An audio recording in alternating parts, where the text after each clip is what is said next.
भामडेळी गावात ताडोबातील पहिले तारू उद्यान साकार.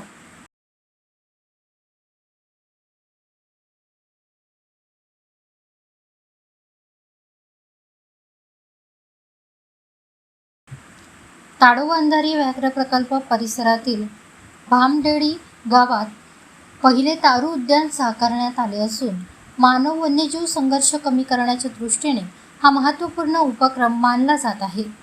ताडोबा परिसरात वाढत्या मानव वन्यजीव संघर्षाच्या पार्श्वभूमीवर वन विभाग आणि ग्रामस्थ यांच्यात समतोल साधण्यासाठी तसेच वन्यजीवांविषयी गावकऱ्यांचा रोष कमी करण्यासाठी ही संकल्पना पुढे आली आहे.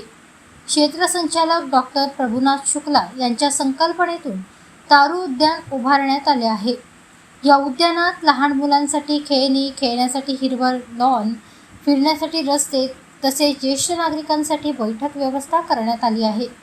याशिवाय फुलांची झाडे व वेली लावण्यात आल्या असून उद्यानाबाहेर गुरांसाठी पाणवट्याचीही सुविधा उपलब्ध करून देण्यात आली आहे.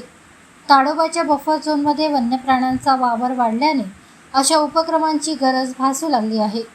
बफर क्षेत्रातील एकूण 95 गावात टप्प्याटप्प्याने तारू उद्यान उभारण्याचा वनविभागाचा मानस आहे. या उपक्रमामुळे गावकऱ्यांना विरंगुळ्याचे ठिकाण मिळणार असून मानव वन्यजीव संघर्ष कमी होण्यास मदत होईल असा विश्वास ताडोबा क्षेत्र संचालक डॉक्टर प्रभुनाथ शुक्ला यांनी व्यक्त केला आहे.